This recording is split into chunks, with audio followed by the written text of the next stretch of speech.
The segments of videos that follow show short clips of various storytellers performing on stage.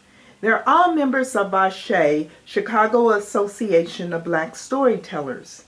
The story segments that are presented range from folk tales, personal memoirs, historical stories, cultural stories, to fictional stories the tellers created themselves.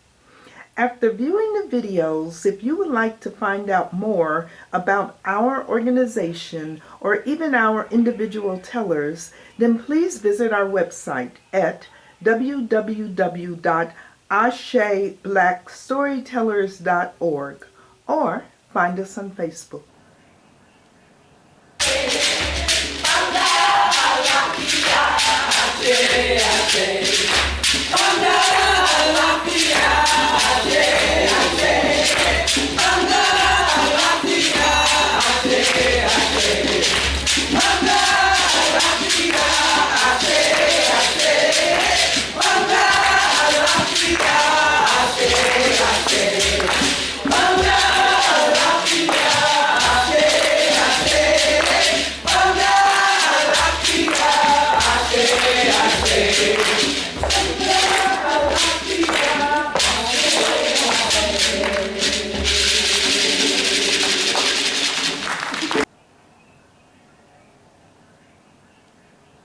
To others, as you would have you unto you. Beauty is as beauty does. What goes around comes around. All right, you have just passed Serenity Storytelling 101. Give yourselves a hand.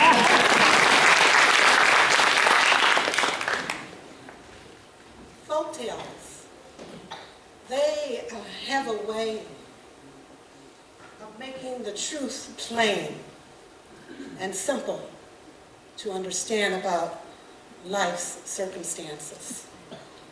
And for me, the story that I will tell you tonight helps and restores my faith that there are those who will do what is right and what is just. And a long time ago, when the creatures and all those things on the earth could talk, this is what happened.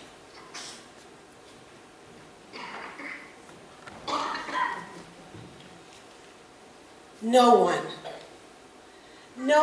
in all of the forest had ever seen such a beautiful bird. I mean, he was small, but his feathers glistened in the sunlight like nothing you had ever seen. Well, some thought that he looked like the quetzal. That bird, by the way, would become the national bird of Guatemala. And some argued that his feathers were as beautiful as the flowers. And others, He was 5 years old when he first decided that he wanted to become a master of the bow. The Bushman clan was his family, and they were nomads.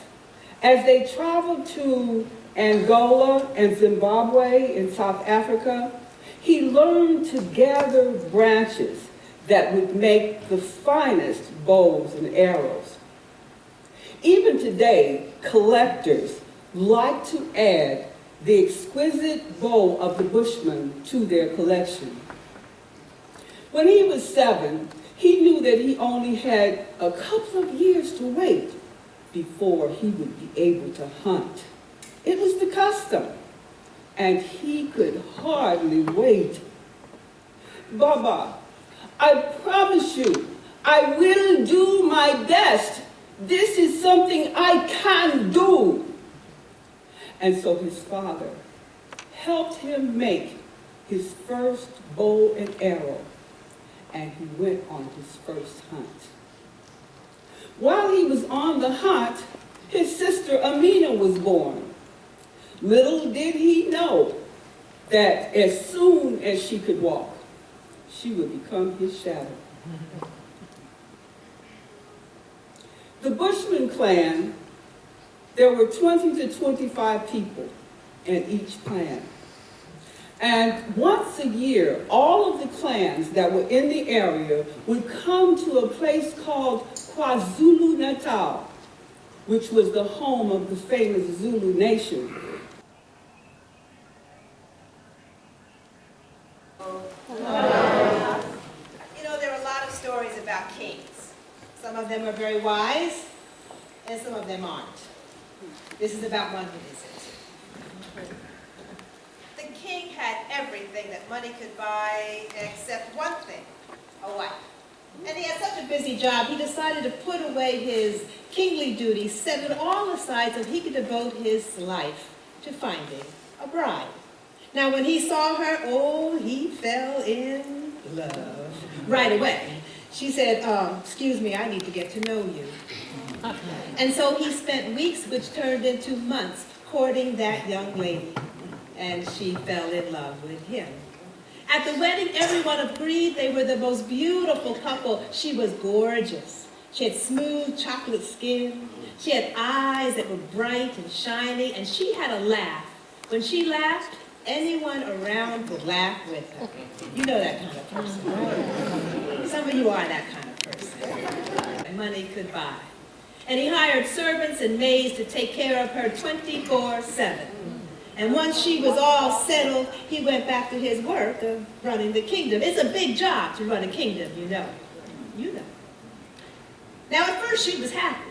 She'd walk through the palace smiling and singing. It was a wonderful thing. People would talk to her. She was happy. And then she changed. She got weepy, moody, tense, irritated, depressed. She started watching television. Soap operas, Desperate Housewives, Housewives of New York, New Jersey, Atlanta, Orange County, everywhere else. Oh, then she got hooked on watching Dr. Phil. Okay, if you're not depressed before you watch Dr. Phil, you will be depressed after, right? Nobody with me, if you will, to a small country town. In the South, and in most country towns, there is a country store. And in that country store, there is a storekeeper. Now, in this particular town, in this particular store, the storekeeper was a man that most people did not like. You see, he was a cheater, and he was a liar. And yes, some would say he was a thief. You see, that man, if you ordered a pound of beans, he'd take that pound of beans and set it on that scale. And he'd slide his thumb down. And if you weren't looking, he'd short-weight it. Didn't give you the full pound. And so people didn't like that. They would talk about him and whisper about him, and they would watch him. Now, in every town, whether it's small or large, a revival comes. Church folks come preaching and teaching and talking. And so the people in that town got together, and they thought and said to one another, now if we could get the storekeeper to come to the revival, perhaps he'd get religion and he would change his way. You see, that storekeeper didn't like boys, he didn't like girls, he didn't like old people, didn't like young people, didn't like anything but what? Money. A godmother for my newborn child I am seeking at this hour. He must be someone who can provide him with justice, mercy, and power. Antonio was a peasant who lived in Mexico, so poor, so impoverished, so hungry. If you wanted to hire him to work for you, you would have to feed him for a week for him to have enough strength to do any work. But Antonio was fierce especially good on this day. You see, this was El Dia de los Muertos, the Day of the Dead. And on this special holiday, something wonderful had happened in his family. His wife had had a child. Oh, this child would be like no other that he had had. He'd had 8 and 4 had died. But this child, born on this day, was going to change his world, change his family. He just knew it. So he walked up and down the roads and he sang that song that I just said to you. A godmother for my newborn child I am seeking at this hour. She must be someone who can provide him with justice, mercy, and power. And as he walked out, It's called the village that vanished. The village was in the country of Cameroon on the coast of Africa.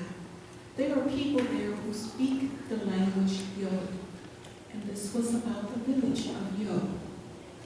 There were tall weeds that were growing by a stream of water, and by that water, a little girl was kneeling, sort of peeking through the reeds. She was looking at her mother, who was standing by the stream, and she was talking to the ancestors. She said, "Oh, my ancestors, those who came before," and she called her mother's name, she called her grandmother's name, her aunts, and she knew that they had loved this land, and they were all surrounding her in the breezes, in the forests, in the trees. She said, "Help us now. Help us. Our village is in trouble. We need your help. I need to be able to think clearly. I need to be able to have no fear. Oh, ancestors, I know you're beneath the water. I know you're in the sky. I know spirit is all around me."